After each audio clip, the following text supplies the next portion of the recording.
The sun was mean that day. Not just hot, mean. The kind of heat that made the trees quiet, the air still, and the ground so dry it cracked like old bread. Crow's beak was bone dry, and he couldn't even remember the last time he'd had a proper sip of water. His wings felt heavy, his head ached, and when he looked around the small Kansas farm where he had landed, all he could whisper was, "I'm going to die if I don't drink something soon." Now, Crow wasn't just any bird. His full name was Jeremiah Crow, but his friends just called him Crow. He was sharp, had lived through many seasons, knew where to find food, how to spot danger, and most importantly, how to think. And right now, all he could think about was water. He had been flying from Oklahoma, headed north to meet his cousin Vinny near the Missouri River. But a sudden storm had tossed him off course, and now he was stuck in the middle of nowhere. The wheat fields around him were golden and pretty, but they offered no shade, no fruit, and definitely no water.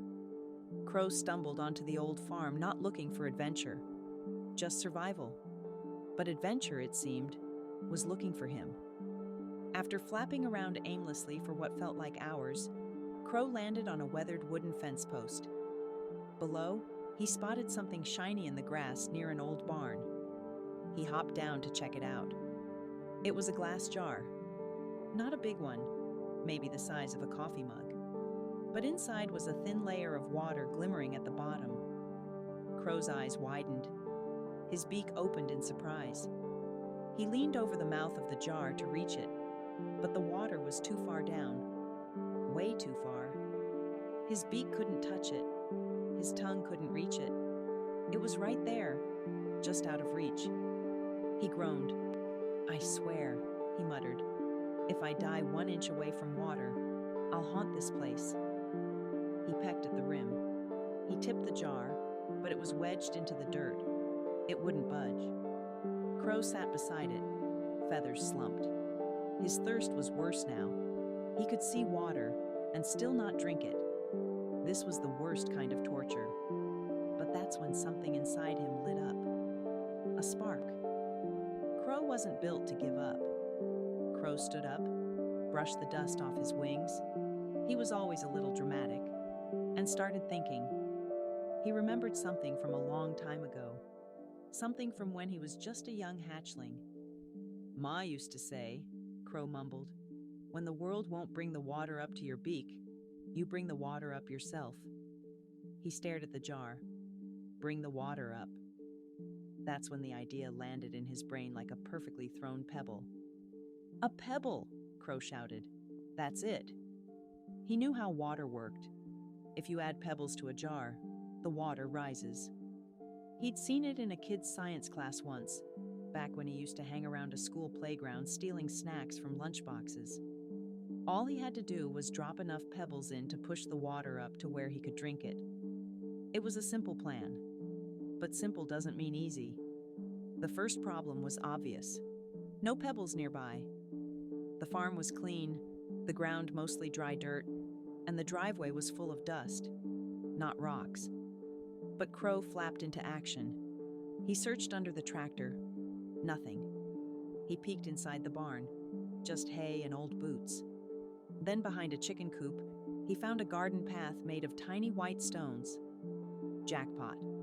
He grabbed one in his beak, carried it to the jar, and dropped it in. Plink.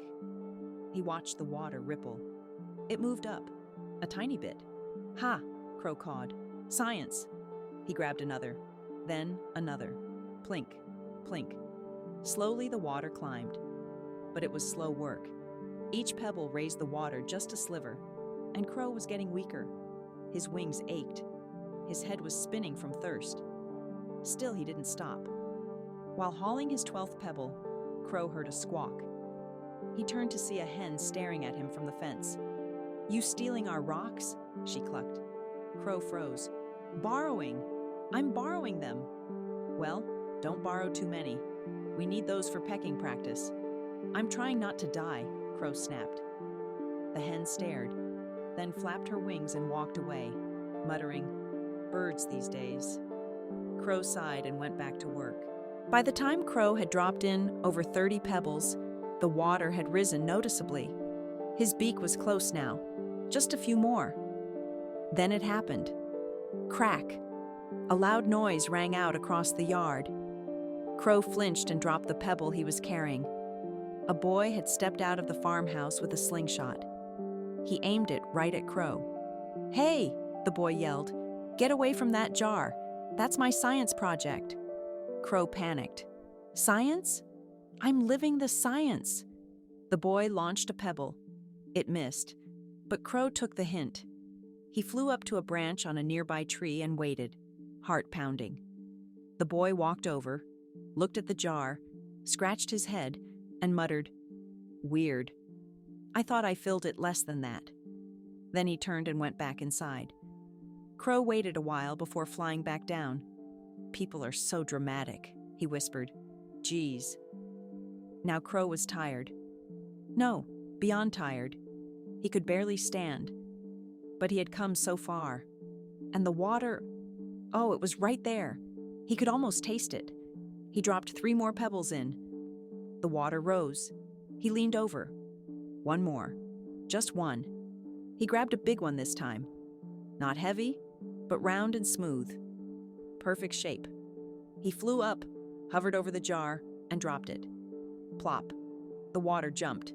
And this time, Crow didn't wait. He dipped his beak in and drank. Oh, it was beautiful. Cool. Fresh.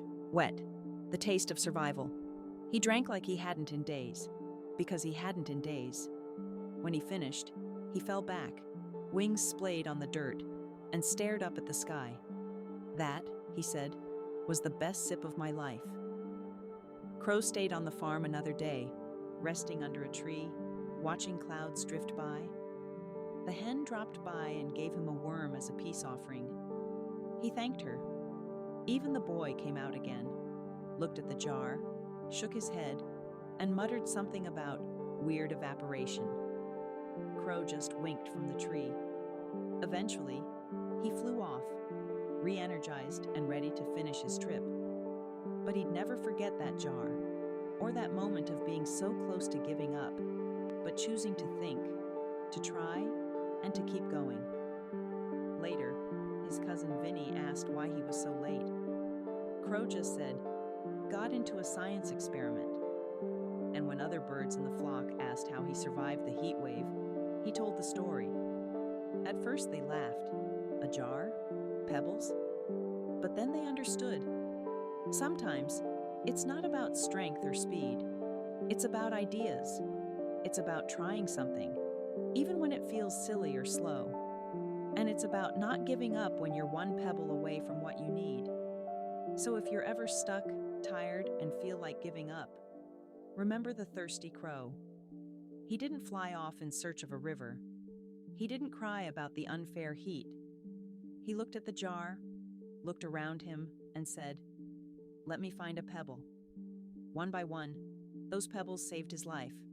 And maybe, one by one, your small efforts will too. When things feel impossible, don't give up. Think, try, be patient. Even the smallest actions can add up to big solutions. Just like Crow, you might be one smart pebble away from success.